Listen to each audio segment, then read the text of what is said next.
So why don't we, so basically we have about 1 hour. We'll do a little meditation at the beginning just to focus our attention. And then I'll explain a little bit about the mantra. We'll recite a mantra at the end, the MANI mantra, it's called, or Om Mani Padme Hum. I'll explain a little bit about the mantra and then a little bit about some of the meaning of dependent arising or emptiness that the mantra expresses. And then, because mainly the meditation is on compassion and the Buddha of compassion. There's a picture of that Buddha here above me. Chenrezig or Avalokiteshvara is the Sanskrit name. So I'll meditate a bit on compassion and then on emptiness, dependent arising, and then do a little visualization and then recite the mantra. So first, just sit comfortably so that, your body's comfortable and you can stay alert, and then put your attention on your own mind and generating mental focus.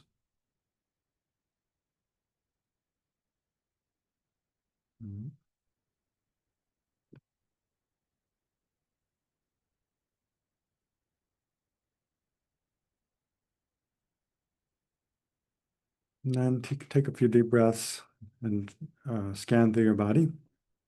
Meaning bring your attention to different parts of your body. See that you're relaxed and comfortable.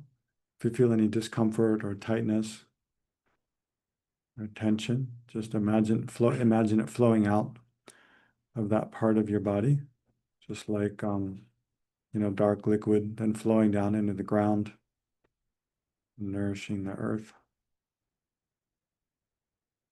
And as you inhale, imagine drawing in the fresh energy of the air into the different parts of your body, helping you feel comfortable and relaxed.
Mm.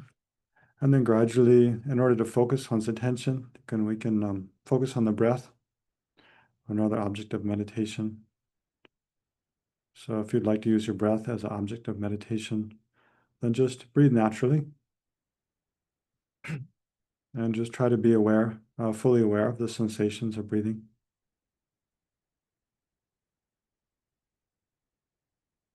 As the breath flows in and out, in and out.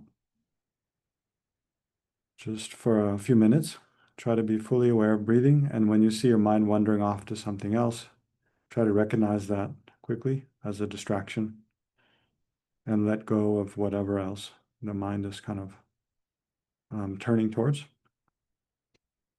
And bring your attention back to just observing the breath. So try to let go of thinking about or paying attention to anything else, and try to be just fully aware of your own natural process of breathing.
Mm. So then we'll meditate on compassion a little bit as a motivation. So think about you can ask yourself the question, well, one question is to generate a positive motivation is to think why am I here? Like, why am I participating in this meditation session? Just to similarly at the beginning of any activity, we can ask ourselves, why am I doing this? And try to think of our own reasons for engaging in that activity, both short term and also longest term, our most deepest reasons, our most long-term reasons. So yeah, we can ask that now. At the beginning of the meditation session, ask yourself, what is it I want to accomplish in the short term, in the long term, for myself, and also in relation or to others or for others.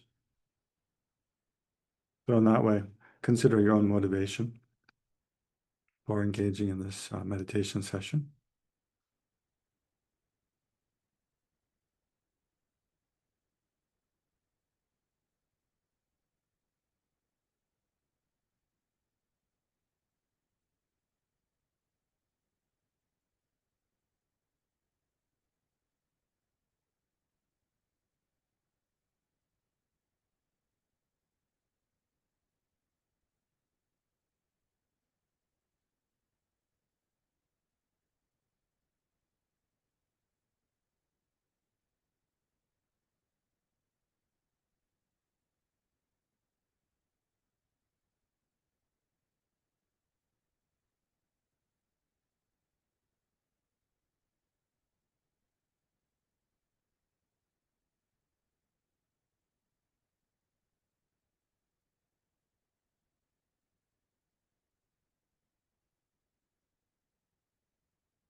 Mm.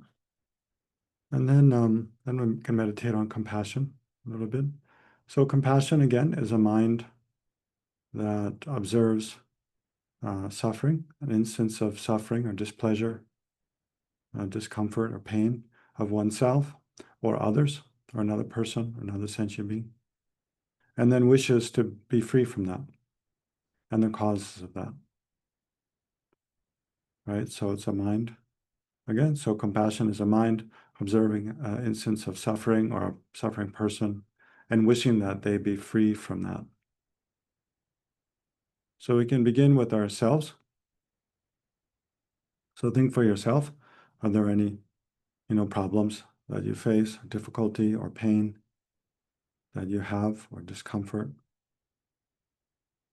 or any form of, very obvious or even very subtle dissatisfaction, dis-ease.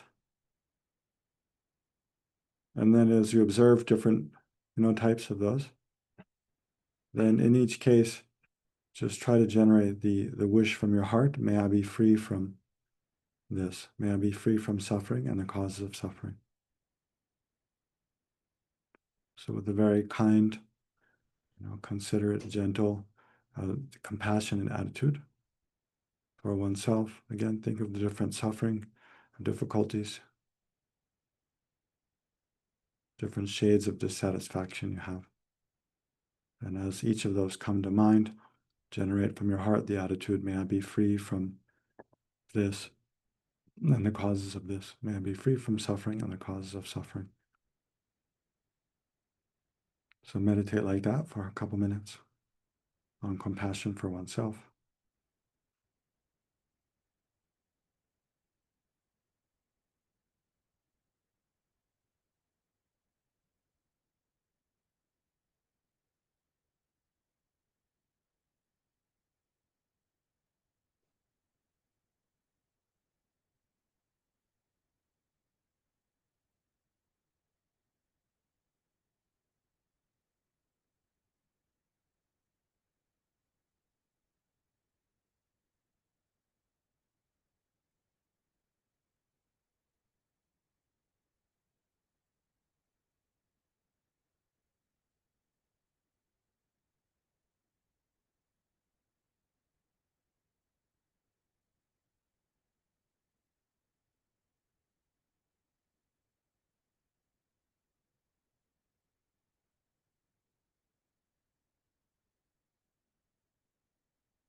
Mhm.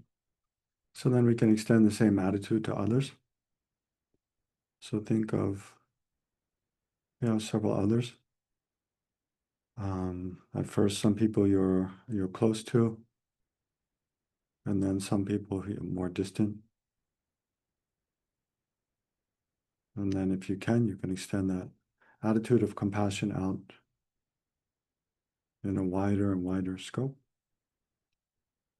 But first, just begin with one person.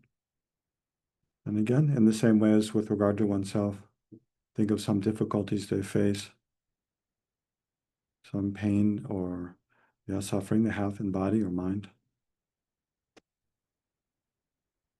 Very obvious or more subtle. And then as you think of those different forms of suffering, then in each case, try to generate from the heart this attitude. May they be free from this. May they be free from the suffering and the causes and its causes. So like that, meditate on compassion for others for a few minutes.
Mm.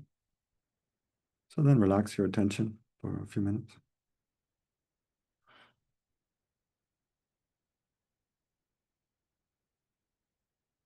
So we'll stop meditating here. And then I'll explain the mantra a little bit, and then we'll resume. So yeah, so this mantra on the screen above again is the Sanskrit. I mean, not the Sanskrit, the Tibetan script, the mantra, and then at the just below is the English, the Roman script. Om Mani Padme Hum. So I'll just explain. So it's also called the Mani mantra because the second syllable is Mani, or the second, third syllable is Mani. Or it's yeah, but this is the mantra of the Buddha of compassion, as I was explaining last week a little bit. Yeah. So this is a short mantra connected with the Buddha of compassion, and also called the six-syllable mantra because it has six syllables: Om Mani Padme Hum. And so the meaning of the mantra is this: Om. The first syllable Om actually is composed of like kind of three sounds: A, U, and Ma. So together, Om. This syllable is also considered very sacred in the Hindu tradition. But in the Buddhist tradition, the syllable is explained to mean those three letters that are kind of combined in the syllable A, U, Ma, to be letters that are related to the enlightened body, speech, and mind of the Buddha and all Buddhas, all enlightened beings. And so it's thought that by reciting that syllable, Om, one invokes the blessings of the body, speech, and mind of all enlightened beings. So that's the meaning of that syllable, invoking the enlightened body, speech, and mind of enlightened beings. And then Mani, so the second, third syllable is Mani. So Mani actually in Sanskrit, it means jewel. And so here, jewel, I mean it's like the analogy of a jewel is used to represent compassion, with the idea being that just as if in one heart, one has compassion, then that's something extremely precious because the mind of compassion, it alleviates the suffering of ourselves and alleviates the suffering of others. Compassion is also said to be like the cool moon, the moonlight at night. So in Indian mythology, it's thought that if a person if they're sick with fever, then if they sit in the moonlight at night, it has a cooling effect and helps reduce their fever. So the idea is that if suffering is like a fever, and that the mind of compassion, it soothes and cools and soothes the suffering of ourselves and the suffering of others, because it is the intention to do so, because it is expressly the mind wishing to free oneself, to free others from suffering. And that mind is extremely precious because it's just like if one has a mind of compassion, then it brings well-being and happiness also in a way that no amount of money can, no possessions, no degree of like physical strength or stamina or health can bring the same sort of peace to the mind as the attitude of compassion. So in that way, even a person who doesn't have much money or possessions, or maybe intelligence or status, but if they have a kind heart and not the attitude of compassion, then they're more wealthy in terms of their own mental well-being and happiness than even the wealthiest person in terms of money. So in that way, a jewel, Mani means jewel, and here a jewel represents this very sacred attitude of the mind of compassion, or the attitude of compassion. And then the Padma means lotus, like a lotus blossom. And so the symbolism is like a fully open lotus blossom. And here, the lotus blossom here represents wisdom, right? The mind of wisdom, knowing reality as it is. So why is a lotus used to represent wisdom? Is because a lotus blossom, it grows usually in a muddy pond, right? So, but yet the blossoms of the lotus are completely pure, totally unstained by any mud or water. They're very clean, no matter, if they grow in a swamp or a muddy pond, then the blossoms themselves are perfectly pure and beautiful. So the idea is like the muddy pond is like samsara, the state of suffering in which we exist, where we experience birth, contaminated birth, and then old age, sickness, and death. And within life, we have experience ups and downs, confusion, disappointment, and different problems, misunderstanding with others, and conflict again and again and again. So samsara is considered like, a muddy pond or a swamp. And then, but within samsara, even though we're in samsara, if we have wisdom, understanding, understanding reality of how we exist as a person, how others exist, of the nature of samsara, of the possibility of enlightenment, of, the why suffering and happiness arise, the causes for suffering and well-being and happiness and karma. Then that mind of wisdom is completely unstained by all the taints of samsara. So in that way, just even though we're in samsara, we can still have wisdom, understanding reality as it is, and that leads us from happiness to happiness in this life and future lives. So in that way, it's symbolized by a lotus. This flower that arises, although it rises in muddy water, it's completely unstained and pure. So yeah, even within this afflicted kind of existence, we can have wisdom that's completely unstained, knows the truth as it is. And then hum, the last syllable, hum, means essentially means may it be thus, right? So be it, or may this come to be. So again, the first syllable means the om is a syllable invoking the blessings of the enlightened body, speech, and mind of all enlightened beings.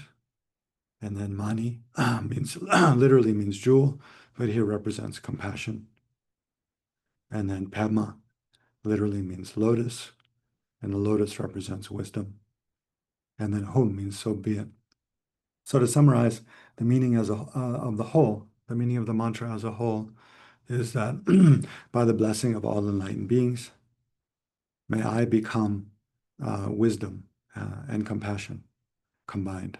So the full kind of image that the mantra evokes is of a jewel within a lotus, like a fully open lotus blossom, and then a jewel within that lotus, representing the perfect union of the mind attitude of compassion and the mind of wisdom, knowing reality as it is.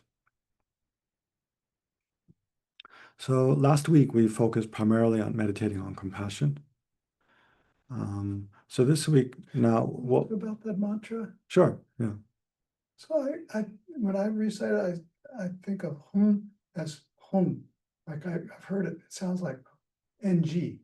Yeah, And then at the end, there's hri.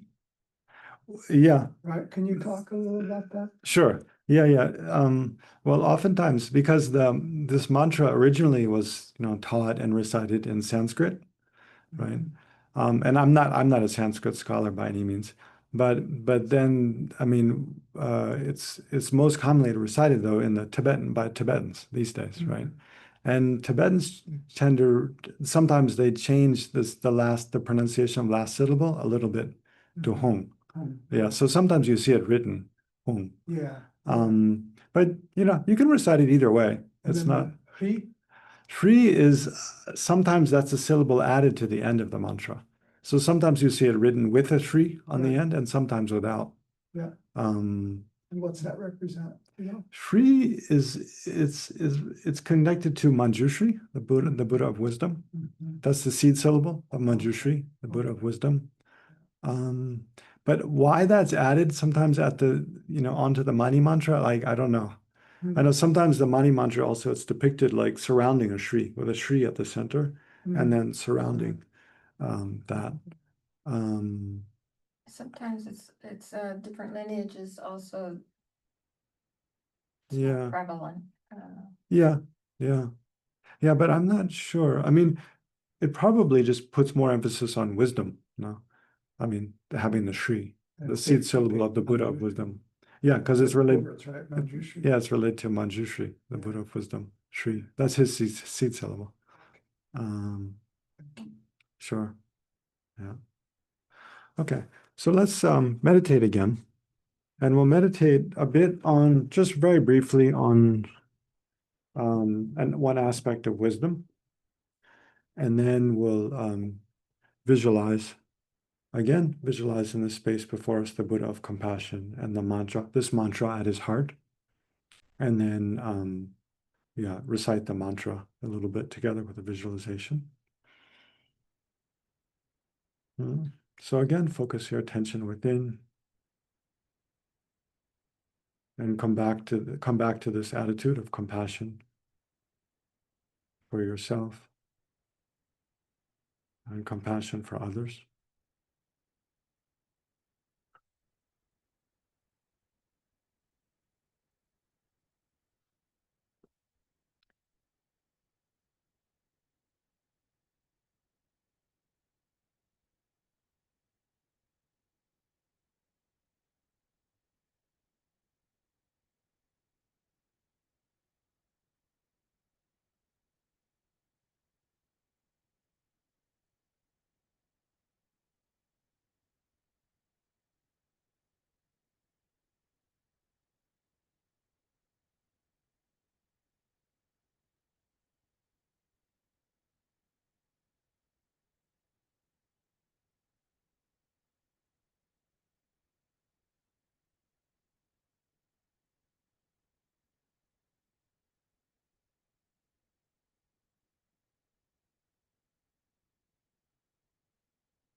So then we'll meditate on wisdom a bit. So the connection between wisdom and compassion in Buddhism is the idea, is the belief that all of our, so compassion again is the attitude wishing for ourselves or for others to be free from suffering. So, but to actually be free from suffering, we have to understand how it arises. What are the causes that give rise to or produce suffering for ourselves or suffering for others? And the one, fundamental teaching of the Buddha is that all of our suffering arises from a kind of ignorance or misunderstanding or confusion in the mind. And so ultimately, just having the attitude wishing to be free from suffering ourselves or wishing that others be free from suffering, just that wish alone will never be able to eliminate that confusion or ignorance, which are the fundamental causes of suffering. But to actually be free from suffering ourselves or to free others from suffering, we need understanding of reality, of correct understanding of the truth as it is. And so essentially we need wisdom. So the connection between compassion and wisdom is that whereas compassion is the attitude of kindness, wishing to free oneself or others from suffering, wisdom is the actual means to do that. No. And the primary wisdom that the Buddha said that we're lacking, that we need to develop. I mean, there's many different levels of this, but just to maybe a simple kind of, the sort of simple level of understanding or wisdom that we need to develop it's called dependent arising. Just the fact that things are transforming moment by moment, and they don't things don't transform in just a random or chaotic way, but that specific, causes give rise to specific effects moment by moment. So we can look at this within our own bodies and within our own minds to develop some insight into dependent arising. So I'd suggest just in the present moment, just first observe your body. And maybe it helps to ask this kind of question. Like we can ask, is there any part of my body that's not changing continuously? And then look through all the parts of your body, from your head, your scalp, your hair, your eyes, nose, tongue, all the bones, the skin, the muscles and tendons, the cartilage, and then the veins and arteries, all the capillaries. So in the brain, of course. And then we can scan down, looking through all the parts of the body, the neck and the shoulders and chest, the heart, the lungs, all the organs, all the way, gradually, all the way down to the tips of the feet. With this question, is there any part of my body that's not changing moment by moment, continually in an unbroken flow? So take a couple minutes, and observe your own body in the present moment in that way.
Mm. And then in the same way, we can look at our minds. So the two main constituent parts for us as a person are our bodies and our minds. So we can also look at our minds, all of our conscious experience, from our visual perception and our ear consciousness, hearing sounds, our body consciousness, feeling physical sensations, and especially our mental consciousness, experiencing different thoughts, emotions, memories, and imagination of the future. So just try to stay in the present moment and observe your own mind. And again, we can ask this question, is there any aspect of my mind that's not changing continually, moment by moment? And in that way, kind of become aware of, how every aspect of the mind is continually changing and transforming in an unbroken flow.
Mm. So then we can just briefly visualize and then recite the mantra. So trying to maintain some awareness of this attitude of compassion and wisdom. Then we can imagine that in the space before us, at the height of our foreheads, a couple arms length distant in the space in front of us, then a Buddha of compassion appears. So if you like, you're familiar with the image and you like to visualize, then you can do so. So we're visualizing this Buddha in the painting just above my head. Forearm Chenrezig, it's called. So you can imagine on a 1,000-petaled lotus blossom, fully opened, is a disc of white light, a moon disc. And upon that sits the four-armed Avalokiteshvara, the Buddha of compassion. So his body's white in color. He wears like silken robes, kind of like a lower sort of skirt garment. And his chest is partly bare. He has armlets and anklets, bracelets, and earrings and necklaces. His face is like the full moon and looks upon you with great affection. He has radiant black hair, half of it piled up on the top of his head and half of it flowing down over his shoulders. And he has four arms. Two hands are in the mudra of prostration at his heart, and they hold a jewel, a wish-fulfilling jewel. And then his second right hand holds a crystal rosary, and his second left hand holds a fully open lotus blossom next to his left shoulder. He wears an antelope skin draped over his left shoulder. But in essence, I mean, the details of his appearance aren't so important as just feeling that he's the embodiment of the compassion, the perfect compassion and wisdom of all the Buddhas, and that he's present in the space in front of you.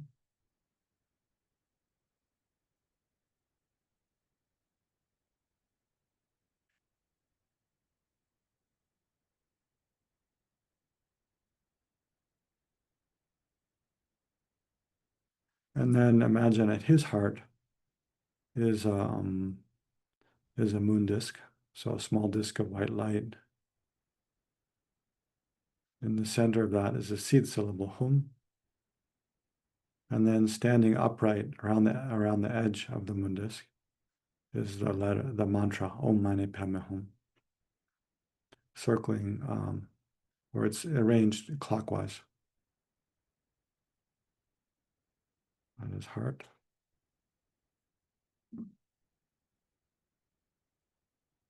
So then as we recite the mantra, then imagine from the letters of the mantra, at the heart of Avalokiteshvara, and all the pores of his body, then white light rays radiate out, purifying us, so filling our own bodies with brilliant white light, and then also filling the bodies of all the other sentient beings visualized around us, as well as the environment, and thereby blessing us and all sentient beings to develop perfect compassion and wisdom in union. So once again, just remember as we recite the mantra also, you can visualize like this and remember the meaning of the mantra. Again, Om means like by the blessing of all enlightened beings, holy body, speech, and mind. Then Mani and Padma means may I develop. Well, the Hum means so be it, right? So you can think may I develop perfect wisdom and compassion. Whereas the Mani represents compassion, the Padma, the lotus, represents wisdom. So the meaning again is by the blessing of all enlightened beings, may I develop perfect wisdom and compassion and union.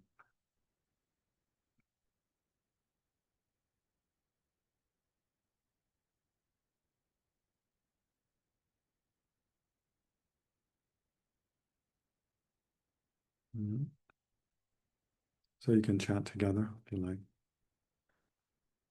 Om Mani Padme Hum. Om Mani Padme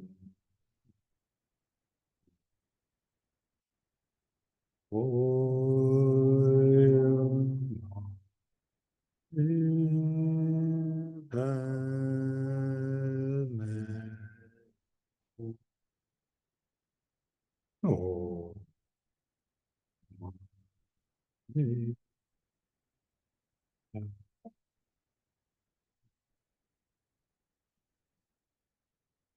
Om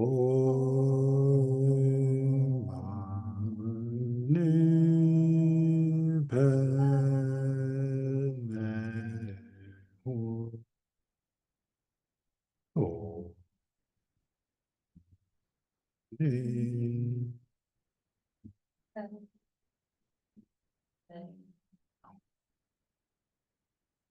Om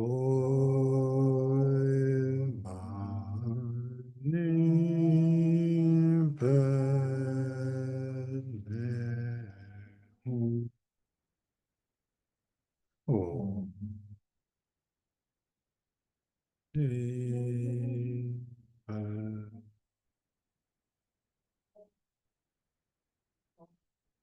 Om Mani Padme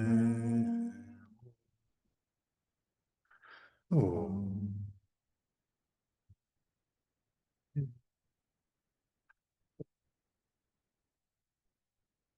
So then we can recite this quietly under your breath at your own pace for a while. Om Mani Padme Hum, Om Mani Padme Hum.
Om Mani Padme Hum, Om Mani Padme Hum, Om Mani Padme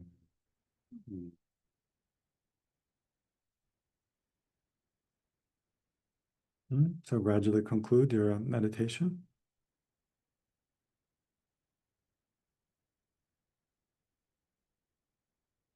So remember how we started off by focusing our attention, by focusing on the breath, and then we meditated on compassion for ourselves, compassion for others, and then we discussed the meaning of the Mani mantra, Om Mani Padme Hum,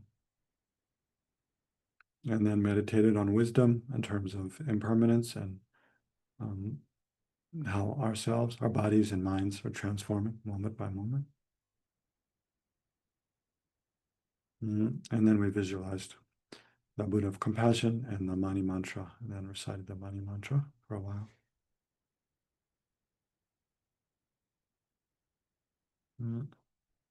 So try to remember the meditation or any aspect of it that you'd like to perhaps use in the future.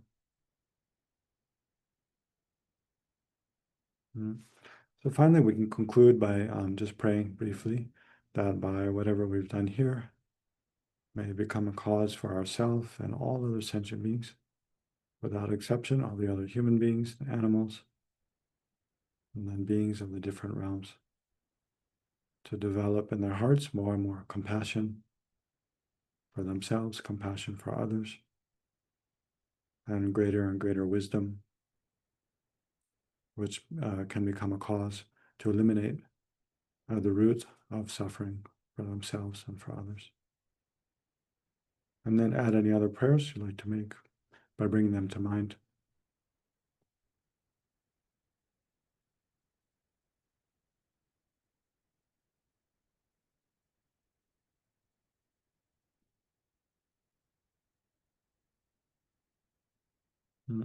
So may those your own prayers become accomplished in accordance with your wholesome intentions.